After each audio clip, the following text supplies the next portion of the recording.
2020 Ford Explorer Limited. Let's go over the confusion and mistakes that are made reading these labels. So let me go over this. I'm sorry, I gotta get some shadow on the way because I gotta stand right here and read this too. So as you can see, there's 4 different lines for 4 different options. And then you see 2 of the options have PAG oil.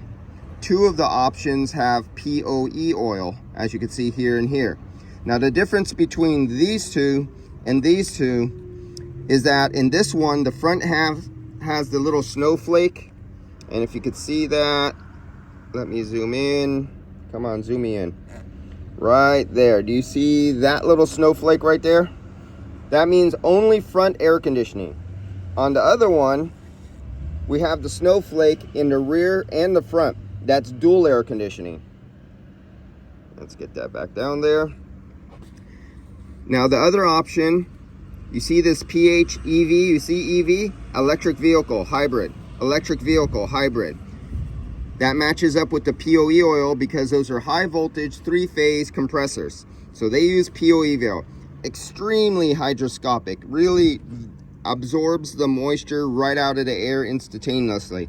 Really gotta keep that away from the air. PAG is a very hygroscopic tool. Same thing, treat them equally. This is not like old mineral oil from 40 years ago. Most of you guys weren't born back at that time.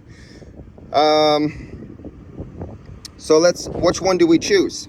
So right away, we look around here and we know this is not a hybrid. You don't see no inverter. There's no big orange cords saying high voltage lines.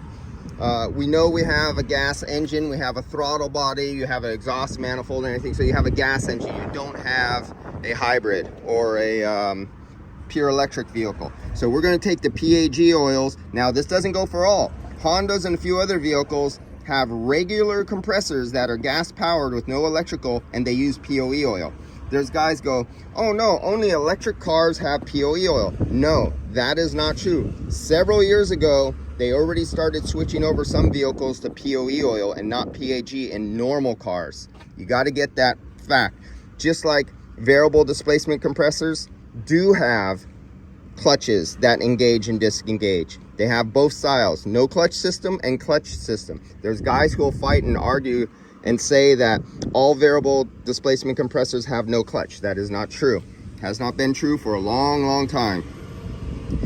Okay, so now we have it narrowed down to the gas vehicles. So let's get rid of the POE ones, and we know it's the rear. So we're left to this one right here. And you have the engine choice too. You could go by the engine sticker, a 3.0, 3.3, or a 2.3. You come up to your engine sticker, and if you notice right here, the engine group, it's a 2.3. So we know we have a 2.3, and if we look right back there, do you see that big fat line there? Do you see where it tees into the other fat line and it goes right back there to the expansion valve? Well, one is for the rear and one is for the front. You see that T? Where that line goes right there, it's attached right there. And then you follow that one back and it's going to the expansion valve right on the firewall for the front evaporator. And then that line is going all the way back out of our view. It comes back down there just above my thumb, and it goes down behind the engine under the transmission to the rear of the vehicle, to the rear evaporator. So dual air conditioning, 1, 2, non-electric vehicle, non-hybrid vehicle. So that leads it down to that one right there. And that will be your charge amount. Now this is 2.19 pounds, 992 kilograms at $207 a pound.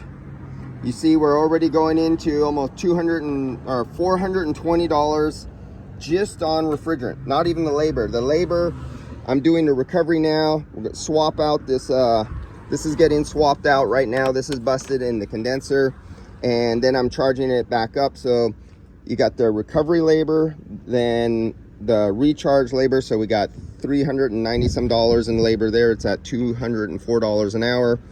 Book time plus the refrigerant charge. So we're up to like over $700, the final bill just for doing this.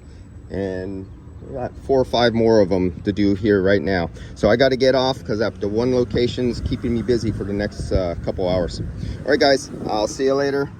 And don't forget, learn how to read your labels and stop making mistakes, guys, because it's really sad when I get called into a shop and a shop sent it out and it came back not working, usually too much refrigerant, because for some reason guys think more is better, so they'll fail safe on the more, and that's a bad thing in this situation. And all right, see ya.